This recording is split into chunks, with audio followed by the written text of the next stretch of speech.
La lectura bíblica en Mateo 6:31. Vamos a estar teniendo una reflexión al respecto de esta porción bíblica. Dice la palabra de Dios, leyendo del 31 al 34. En el nombre del Padre, del Hijo y del Espíritu Santo.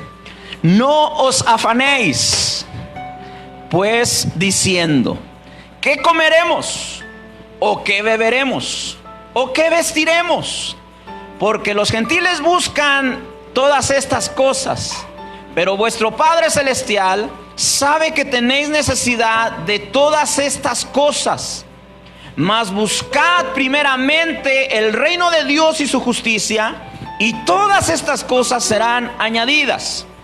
Así que no os afanéis por el día de mañana, porque el día de mañana traerá su afán. Basta a cada día su propio mal. Amén. Muy bien, hermano, quisiera comenzar con una pequeña ilustración de un hombre, hermano, que se propuso a escribir todo lo que le preocupaba.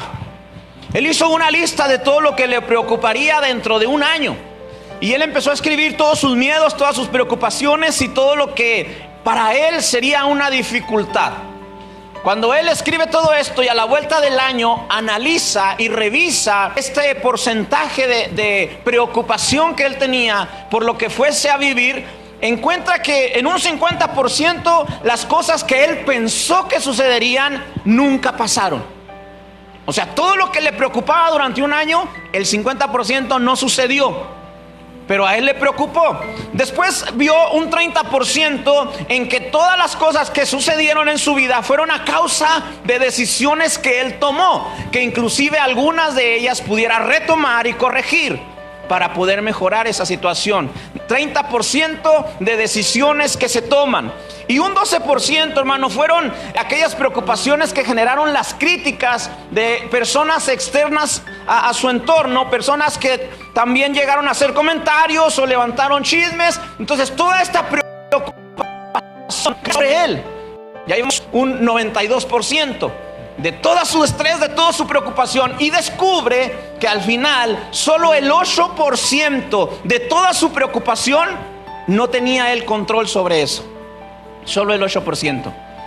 Hay cosas que no podremos manejar, pero hermano, la preocupación no es buena para el ser humano. La preocupación no nos conviene como creyentes. Mas sin embargo, la vemos cada día enfrente de nosotros, provocando algo que conocemos como ansiedad. La preocupación produce en usted ansiedad. Por eso no conviene. Y esta última palabra, ansiedad, hermano, tiene dos sentidos en su significado. Cuando decimos que tiene aquella persona ansiedad, en su primer significado dice que tiende a ser sacudido. Que una persona con ansiedad está en una situación de agitación o como aturdido. Cuando usted tiene ansiedad, como que no coordina, como que no escucha, como que no sabe qué hacer. Esa es una primera definición de ansiedad. Pero la segunda definición, que en la que yo quiero concentrar este mensaje al respecto de la preocupación, es que la ansiedad tiende a dividir. La ansiedad viene a partir nuestra paz, nuestro pensamiento, viene a partir inclusive nuestra confianza en Dios cuando estamos ansiosos. Mire, la mayoría de nosotros confiamos en Dios. Todos podemos decir aquí que decimos confiar en Dios y tenemos un amén para eso. Si yo le pregunto, ¿usted confía en Dios? Usted responderá, amén. Pero hermano, cuando está la ansiedad y la preocupación en su vida, puede también estar viendo con los ojos físicos la circunstancia que está frente a usted. Y aunque en Dios, también llega la duda de que si tal vez mañana tendremos posibilidades de seguir adelante. Entonces hay una división. Cuando yo me preocupo, aunque confío en Dios, viene una partición de decir, confío en Dios, pero tengo mis dudas de que me vaya a ir bien. Eso es la preocupación. Viene a dividir tu pensamiento y tu corazón y tu paz, diciendo estas dos vertientes. Puedo confiar en Dios, pero al mismo tiempo estoy dudando de que me vaya bien. de que mañana estaremos bien. Esto es tener un pensamiento, una paz dividida, porque hermano, permitimos que el mañana arruine nuestro descanso con sueños de futuros males. Vuelvo a decir esta frase de un poeta llamado Helen Gates. Y él dice que cuando nosotros estamos preocupados o ansiosos, viene aquel pensamiento, aquel sueño, dice, ese mañana que aún no sucede, viene a arruinar tu descanso. ¿Por qué? Porque vas a soñar males futuros que aún no suceden. Eso es lo que arruina tu paz, la preocupación. Porque todavía no sucede nada, pero ya estamos preocupados, olvidando lo que dice el Salmo 127:2 al respecto del descanso. Si usted puede leer en su Biblia, el Salmo dice que la preocupación es vana. La vanidad, o sea, no sirve de nada. Salmo 127:2, de nada te sirve la vanidad de la preocupación. ¿Por qué es vana? Dice, pues es que no está aún en tu vida lo que va a suceder mañana. Mas la segunda parte del Salmo nos describe diciendo, déjale a Dios el resultado de todo lo que vives y Él te dará descanso. Déjale a Dios tus preocupaciones y dará descanso. Por demás es que os levantéis de madrugada y vayáis tarde a reposar y que comáis pan de dolores, pues que a su amado dará Dios el sueño. ¿Sí me explico? La interpretación de este salmo. ¿De qué me sirve a mí preocuparme tanto por madrugar muy de mañana para irme a trabajar y preocuparme porque mañana no voy a tener? ¿Y de qué me sirve a mí comer pan para llenar el estómago y decir como los camellos voy a llenar el tanque para si mañana no como? ¿De qué te sirve? Y en la noche no puedes dormir de tanta preocupación, de tanto miedo, de tantas cosas que aún no suceden, pero tú ya las vives. ¿De qué te sirve? Dice, mejor, dice, aquel que confía en Dios, dice, su amado dará Dios el sueño. Es decir, en Dios confías, descansa en el Señor. Porque no podemos caminar en esta vida, hermano, preocupados por todo lo que nos va sucediendo. Por eso quiero mencionarte al respecto de la porción bíblica de Mateo 6, comenzando desde el versículo 25, empieza esta disertación de el remedio para la preocupación. ¿Cuál es el remedio para? Hermano, estoy preocupado, ¿ok? ¿Cuál es el remedio? Mire, la palabra de Dios no lo dice. Estoy ansioso, preocupado por el mañana, ¿qué hago? Bueno, tienes que ir a escuchar la palabra de Dios, a leer su palabra, porque aquí está la solución. El remedio para la preocupación y la ansiedad están en la Biblia. Nos dice, no te afanes por el día de mañana. Es en el versículo 25. Y en el versículo 34 lo vuelve a decir, no te afanes por el día de mañana. ¿Qué significa esto? Usted lo nota, es una indicación de Dios. Si usted lo nota, es una expresión que Dios dice, no me gusta que estés ansioso. Pudiéramos decir que Dios prohíbe hasta cierto punto la preocupación. ¿Por qué? Porque Él da la indicación.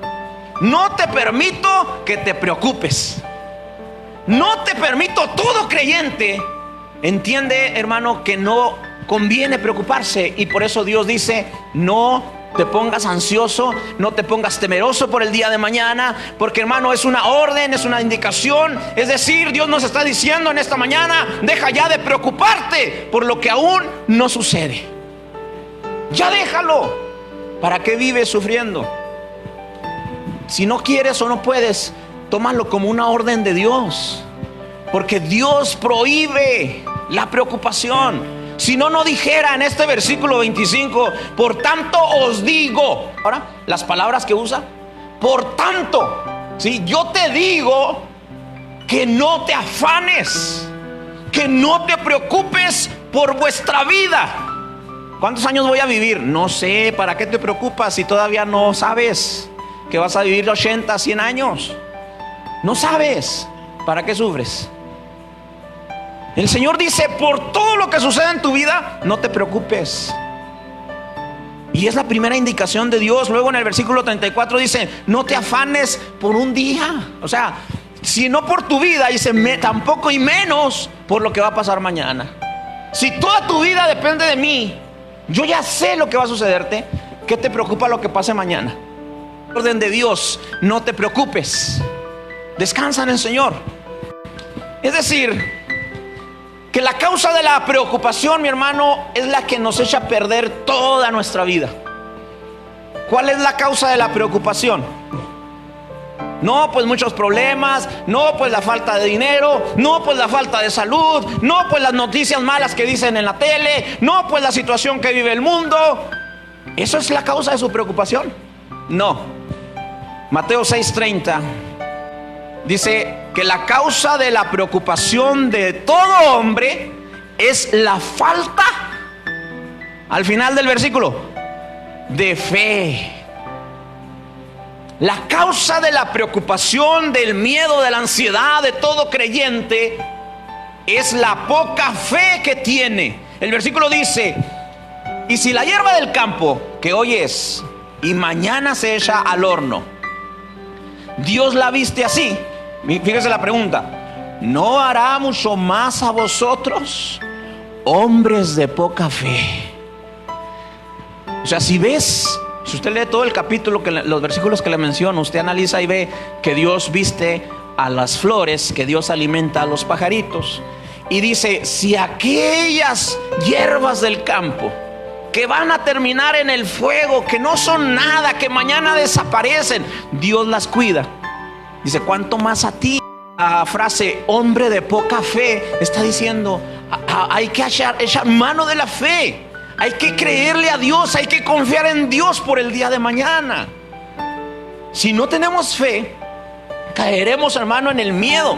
Porque tener poca fe en Dios, hermano, no creer que Dios nos ama, no pensar que Él nos ayuda, va a impedir, hermano, que la paz que Jesús proporcionó, que sobrepasa el entendimiento, llegue a nuestra vida. Entonces no habrá paz, entonces habrá sufrimiento, entonces habrá dolor, preocupación, ansiedad. Porque no puedo creer que Dios me puede sacar de esta situación. Hay miedos, suceden cosas en la vida, lo sé, pero nuestro corazón está confiando en Dios. Y es lo mismo que le pasó a aquellos discípulos de Jesús en Mateo 8:26.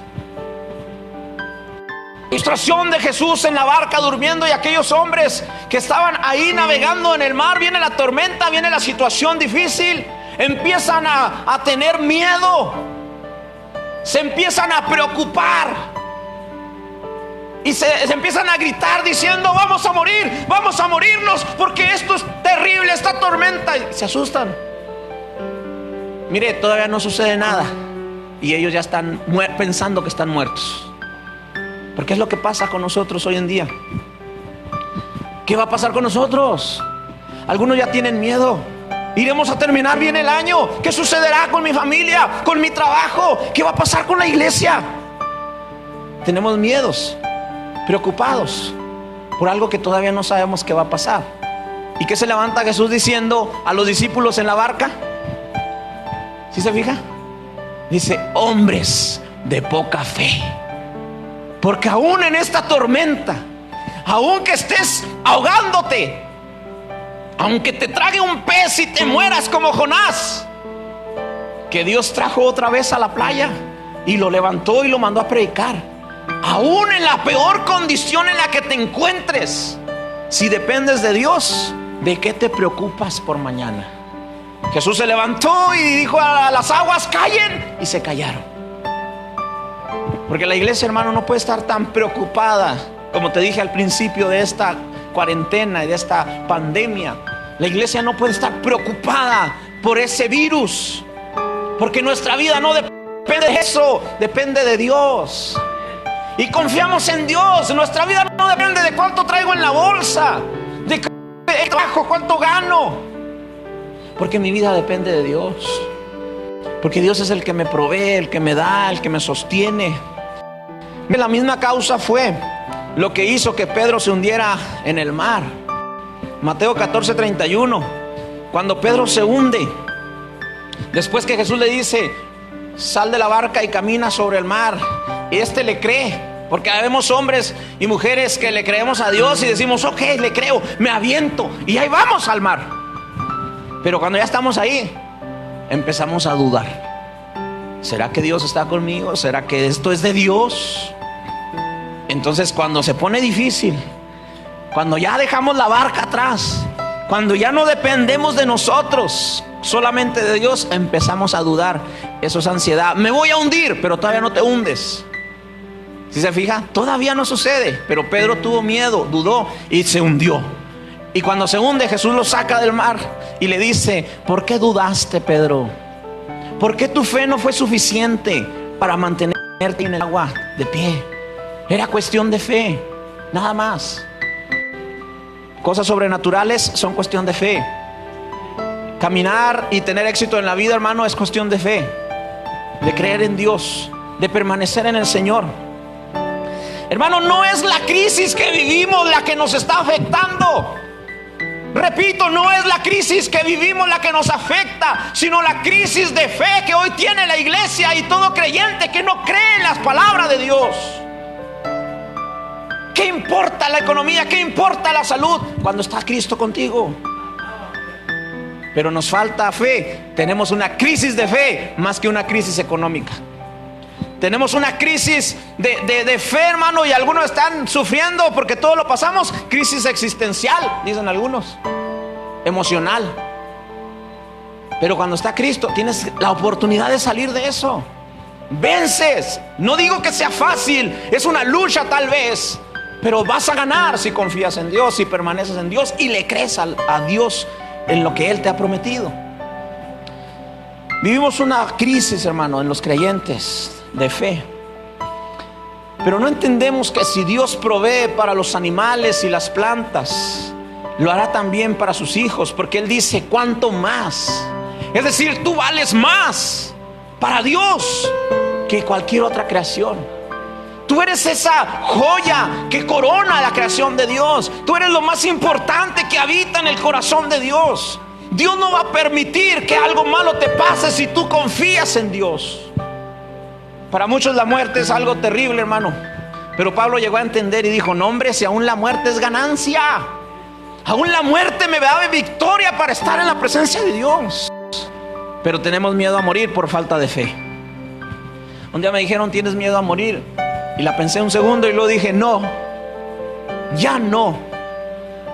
¿Te has enfrentado a la muerte? Sí, hermano, varias veces. Pero Dios me ha rescatado de muchas que le he contado a la iglesia, de situaciones, de accidentes, de ataques. Dios nos ha librado, porque ahora confiamos y creemos en sus promesas, en su palabra, en que tenemos un propósito en la vida y que Dios no nos va a permitir partir si no lo cumplimos. Creemos en lo que Dios se dice, hermano, y nada más. Por ello, hermano, además, ¿qué ganas con la preocupación? Mire lo que dice el versículo 27. ¿Y quién de vosotros podrá, por mucho que sea su estatura, un codo? O sea, un codo es de la punta del dedo al codo. Eso es lo que mide un codo según la Biblia. Dice: puedes añadir esta distancia, es decir, como 50, 40 centímetros. ¿Puedes añadir a tu estatura un codo? No. Aunque tengas dinero, aunque tengas mucha inteligencia, aunque tengas mucha capacidad emocional, aunque tengas mucha, no sé, fuerza, no podrás aumentarte un codo de estatura. Dice: es imposible. ¿De qué te sirve tener todo si no puedes aumentar ese codo? Y en el mismo sentido habla la Biblia diciendo: de nada te sirve la preocupación, porque no podrás añadir nada a tu vida y no vas a poder hacer nada en eso que te preocupa. No deja nada fructífero el pensamiento de preocupación. Ok, mañana o en 10 años, ¿qué irá a hacer mi hijo en 10 años? Tu hijo tiene 5 años. ¿Qué irá a estudiar mi hijo en la universidad? ¿Qué vas a hacer todos esos 10 años preocupándote por lo que tu hijo va a estudiar? No puedes hacer nada, porque a lo mejor el chavalo va a crecer y si tú dijiste quiero que sea ingeniero, él va a decir quiero ser licenciado. ¿Y de qué te sirvió todos esos años de preocupado? No puedes añadir a esos acontecimientos futuros nada. No ganas nada con pensar en lo que va a pasar mañana. No tiene frutos si no lo estás viviendo.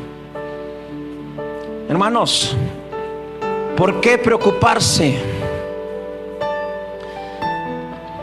¿Te has subido a una bici estacionaria para hacer ejercicio? ¿Sí sabes de cuál es? Es una bici, pero nomás está ahí parada, estática. Y tú te subes a hacer ejercicio y ahí estás pedaleando, pedaleando. Y por mucho que te esfuerzas, no avanzas. Y te cansas, pero no te lleva a ningún lado. Eso es la preocupación. La preocupación te va a cansar, te va a agotar, te va a quitar todo la fuerza que tienes, pero no te lleva a nada. Eso es la preocupación. Y trato de entender, hermano, y de transmitirte que no solamente es una cuestión psicológica o emocional, sino que la palabra de Dios lo declara diciendo: no sirve de nada preocuparse. Lo que necesitamos es confiar en Dios. La preocupación, hermanos, según el versículo 32, si va conmigo a la lectura, dice que no es de creyentes. La preocupación no es de creyentes. La preocupación es para los que no creen en las promesas de Dios. Dice: porque aquellos gentiles, versículo 32 dice, buscan estas cosas, pero vuestro Padre Celestial sabe que tienes necesidad de todas estas cosas. ¿Sí lo nota? O sea, aquel que busca el carro, la economía, la salud, y se preocupa por todo aquello y pierde el enfoque de la vida, el enfoque de tener una relación con Dios antes que todas esas cosas. Dice: aquellos se preocupan por aquello, por eso sufren, porque no tienen, porque mañana no saben qué va a pasar. Pero usted y yo, como iglesia, como creyentes, sabemos lo que va a pasar. ¿Qué va a pasar mañana? Dios me va a rescatar. ¿Qué va a pasar mañana? Dios me va a dar lo que necesite. Porque es lo que dice: tu Padre que está en el cielo sabe lo que necesitas y te lo va a dar. Solo si crees, solo si confías. ¿Para qué te preocupas? ¿Qué te está preocupando hoy en día? Hermano, la preocupación es inoportuna. La preocupación del versículo 34 dice: no os afanéis por el día de mañana, porque cada día traerá su propio afán, y basta a cada día su propio mal. Eso es inoportuno, hermano, porque llega antes de tiempo. O sea, todo lo que te preocupa de mañana lo estás cargando hoy. Entonces no es oportuno, no es el momento de que llegue, no te está haciendo bien. Lo que todavía no sucede, ya lo traes encima. Las cuentas que todavía no se vencen a pagar, ya estás sufriendo porque no traes ese dinero aquí. Mire, muchas veces hemos estado a días de vencimiento de cuentas y el mero día Dios envía el recurso económico y salda la cuenta. ¿De qué me sirvió 20 días preocupado si el 19 Dios me dio lo que necesitaba? En la experiencia de la fe, hermano, en la vida nos indica el Señor adelantando esto, diciendo: no te preocupes, la preocupación es inoportuna, te va a llegar de repente, y si la abrazas y te quedas con ella, cargas algo innecesario. ¿Para qué lo usas? No te va a ayudar en nada. La preocupación no elimina el dolor del mañana, pero sí elimina las fuerzas de hoy. O sea, no cambia nada. Por eso el Señor Jesús dice: no te afanes, no te preocupes, porque lo único que vas a lograr no es resolver lo que mañana vas a enfrentar, sino acabarte la fuerza que tienes para vivir el día de hoy. Por eso cantábamos al principio: un día a la vez. Dice Cristo: mañana quizás no vendrá. ¿Para qué te preocupas? ¿Para qué te afanas por ello? Por todo esto, la solución, aquí viene la solución, porque pues ya le dije la instrucción de Dios y ya le dije las causas de la preocupación y lo que provoca en nosotros. Pero lo que nos viene a hacer de bendición es: ¿cómo le hago para remediarlo? Vamos a la Biblia, no hay más, no hay un consejo psicológico o de sabiduría humana, sino que ya está escrito y usted la ha tenido siempre, hasta se lo sabe de memoria. ¿Cuál es el remedio para la ansiedad y la preocupación? Versículo 33. Apúnteselo ahí en el corazón, en sus notas, lo que sea que esté pasando, no importa. Aunque le saquen lágrimas, aunque tenga miedos, aunque su corazón se haga chiquito y diga no puedo más, usted agarre de este versículo. Y si usted dice mañana voy a estar solo, mañana me voy a enfermar, mañana no voy a tener, mañana esto, usted elimine esos pensamientos con este versículo bíblico. ¿Qué dice? Mateo 6:33. Mas buscad primeramente el reino de Dios y su justicia. ¿Cuál es el remedio para la ansiedad y la preocupación? Buscar el reino de Dios. Buscar el reino de Dios. ¿Qué significa buscar el reino de Dios y su justicia? Pues, hermano, pues entonces tendremos que decir que es buscar o desear con pasión tener la presencia de Dios. Buscar con pasión, o sea, con ganas, con un deleite, con algo que anheles. Es decir, yo quiero tener la presencia de Dios, yo quiero tener a Jesús conmigo. Mire, hay veces que tenemos personas a nuestro lado que nos sentimos más seguros y confiados con ellas. La protección, alguien que nos ayuda, que sabemos que tiene la capacidad de solucionar nuestros problemas. Nos sentimos tranquilos de estar con esa persona. Jesús sobrepasa a cualquiera. Y si Jesús está contigo, si tú buscas la presencia de Dios, su compañía, si Él camina contigo, si tomas la mano de Jesús, nada te podrá hacer frente. Vas a vencer, vas a pasar el día de mañana, vas a llegar a tener 100 años, si Dios quiere, de vida. Aún con cualquier peste o virus, enfermedad crónica o economía, como lo quieras ver, aún con todo eso, Dios te puede ayudar. Dijo un testimonio de personas mayores que estuvieron surgiendo en las redes sociales. Me sorprendió una ancianita que dijo, miren, tenía como sus 85, 90 años. Y ella expresó diciendo, cuando le preguntaron, ¿usted qué piensa del virus, del coronavirus? Ella dijo, miren, en mi vida he pasado por 4 pestes, dice. Muchas ocasiones me he enfermado. Muchas crisis económicas he vivido en estos 90 años. Pero de todo eso, Dios me ha librado, y lo único que te puedo decir es que para que llegues a este punto en el que estoy yo, lo único que necesitas es a Jesús en tu corazón. Eso dijo una persona adulta de 90 años enfrentando esta pandemia. Dijo, no es la primera que paso. ¿Qué te preocupas?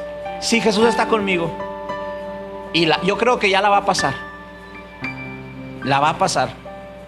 Pero quiero ir un poco más profundo a la cuestión de búsqueda del reino de Dios, porque tiene que ver con la constancia, hermano, que tenemos con Dios. Constancia.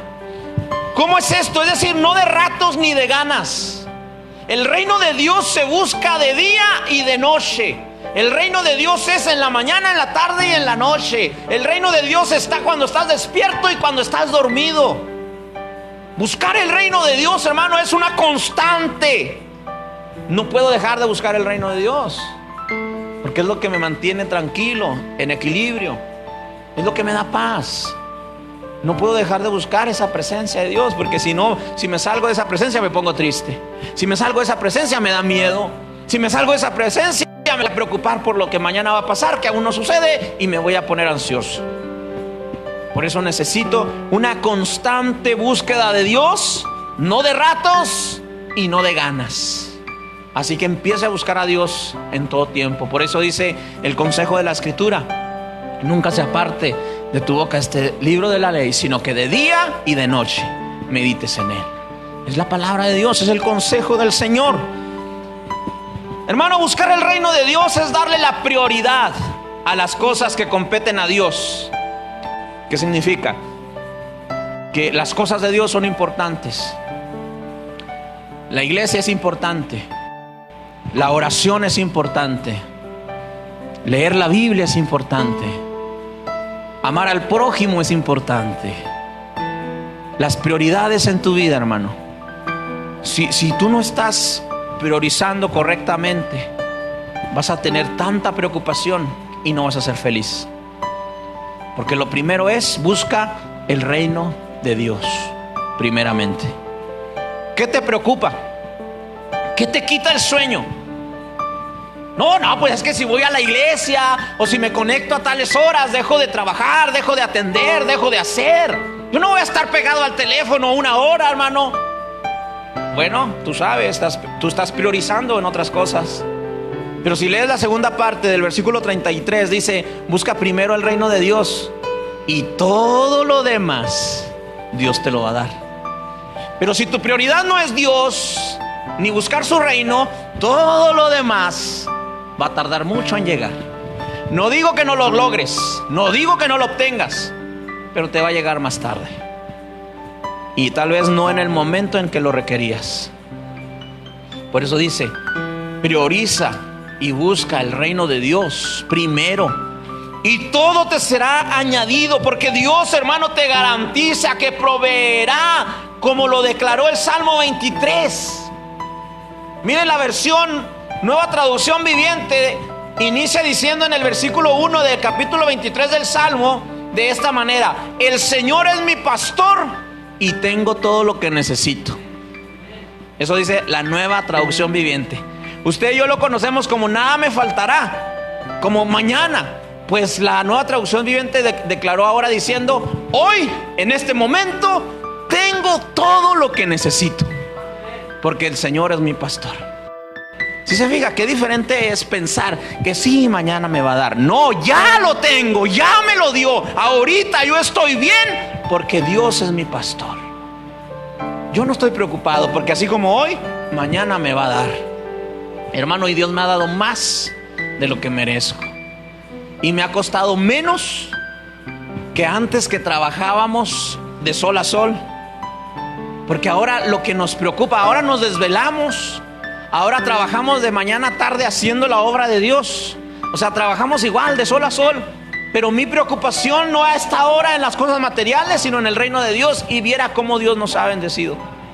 Porque todas las cosas vienen añadidas cuando usted busca el reino de Dios. Yo se lo paso al costo. Dios no nos dará todo lo que queremos. Téngalo claro, porque muchas veces torcemos a nuestra conveniencia la palabra de Dios. Yo no estoy diciendo que Dios le va a dar todo lo que usted quiera. Yo digo que Dios le va a dar todo lo que usted necesite. Es distinto. Y tenemos que ser de mente, hermano, madura. Es decir, yo no le quiero plantar hoy que se despreocupe de todas las cosas que tiene que atender en su vida, en su casa, en su trabajo. No. Solo que no se preocupe. Porque el hombre cristiano debe ser diligente, debe planear, debe trabajar por su bienestar, que Dios le va a proveer todo. Pero como las aves, Dios dice que les da que comer. Pero no dice la Biblia que Dios se los lleva a su nido, ¿verdad que no? Entonces hay que trabajar, hay que llevar el pan a la mesa, ¿sí? Trabajo que el hombre tiene que hacer, que como mujer tienes que trabajar en tu casa, por tu vida, por tu bienestar. Hay una responsabilidad sobre ti. Pero Dios dice: lo único que te pido, que te digo, que te ordeno, es que no te preocupes. Yo te voy a ayudar. No tienes trabajo, no te preocupes, Dios te va a proveer. Pero sal a buscar. No tienes que comer, ok, no te preocupes, yo te voy a ayudar. Ve aquí con él, o ve a el otro lado, o recibes una noticia y dicen, o alguien llega y te dice, aquí está. Porque Dios no te va a dejar. Pero tú tienes que trabajar, hermano. Y quiero concluir. Imagínese esa escena: 2 gorrioncillos. Y uno le dice al otro, oye, ¿no sabes tú? Mira, qué curioso. Esos hombres que van allí al campo a trabajar, dice, van bien apurados, angustiados, nerviosos. ¿Por qué será que andan así? El otro gorrioncillo le contesta, le dice, no sé, a lo mejor ha de ser porque ellos no tienen un Padre Celestial que los cuide como tú y como yo. Piénselo un poquito. quien no tiene ese Padre Celestial que los cuide, preocúpese. Pero aquel que tenga un Padre Celestial, un pastor como Jesús, no se preocupe, porque Él lo cuida. Mire, los pajarillos lo saben. ¿Para qué nos preocupamos? Solo quienes no saben que Dios es su Padre, quienes no confían en el Señor, viven preocupados. Viven con la ansiedad caminando a su lado todos los días. Porque, y tal vez muchos van a criticar esta declaración. Y sí, ¿sabe qué? Voy a ser juzgado como por otras muchas cosas. Pero ya no me preocupa. ¿Sabe por qué? Porque yo entiendo que aquellos que no tienen al Señor no te van a entender, ni van a saber cómo vives, ni por qué sonríes, ni por qué sigues caminando, porque no entienden lo que la palabra de Dios dice. Entonces ahora yo creo que podemos regir nuestras vidas por el consejo de Dios a través de su escritura, más que por la circunstancia o las palabras de otros. ¿Para qué me preocupo por aquello si Dios lo va a controlar? Entonces, no te afanes por cosas que aún no suceden. Mejor acrecenta tu fe, hazla más grande tu fe, aumenta tu fe. Jesús le dijo a Pedro que tu fe no falte, para que no andes sufriendo, ni llorando, ni preocupado. ¿Y qué pasó con Pedro? ¿Cómo se sentía Pedro cuando no podía tener esa fe que él necesitaba? Que había traicionado, que era indigno, que no era perdonado, porque te falta fe. Porque Dios dice que Él perdona, que Él restaura, que Él levanta, que Él vuelve a poner. Y reconciliar, hermano, significa volver al estado original de donde estábamos. Entonces Dios viene a reconciliarnos. Jesús se reconcilió con Pedro, hasta le dio un pescadito para que se animara. ¿Qué pasó, Pedro? Le dijo cuando estaba cocinando Jesús a la orilla del mar mientras ellos pescaban: ¿por qué te fuiste a pescar otra vez, Pedro? Y Pedro: no, pues es que tú ya no me querías. No, pues es que yo pensé que ya se había acabado todo lo del ministerio de Jesús. No, Pedro, vamos comenzando. Vente, vamos a almorzar, le dijo. Le dio pescado, comieron. Pedro se animó otra vez, volvió la fe, aumentó su fe. Y después de unos días estaba salvando almas para Cristo, predicando a multitudes. Porque lo único que necesitas es aumentar tu fe, acrecentar tu fe.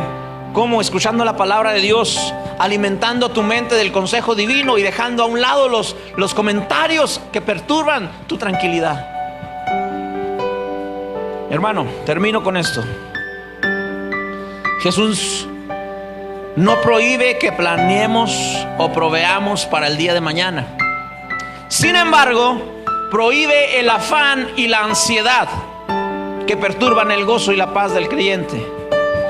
Ansiedad que es producto de la falta de fe en Dios, que usted y yo no debemos permitir que suceda. Y esto es un mandamiento, pero se sugieren pasos prácticos que nos ayudan, hermano, a entregarle nuestro afán a Dios y nuestra ansiedad. Mire lo que dice 1 de Pedro 5:7. Con eso termino. 1 de Pedro 5:7. Preocupación es igual a ansiedad. Y Pedro dice: echa toda tu ansiedad sobre Dios, sobre Jesús. Deja todas tus preocupaciones en las manos de Dios. ¿Qué te preocupa? Dios quiere que nos concentremos en lo que hacemos hoy y que dejemos el futuro en sus manos. Cierra tus ojos un momento. Si estás preocupado, asustado, ¿qué va a pasar mañana conmigo, con mi familia, Señor? Entrégaselo a Dios hoy. Si estás enfermo, si alguien que escucha este mensaje pudiera decir: es que yo ya estoy enfermo y no tengo remedio, déjaselo a Dios. Dios te sorprenderá. Ministerios Casa de Oración Aldama.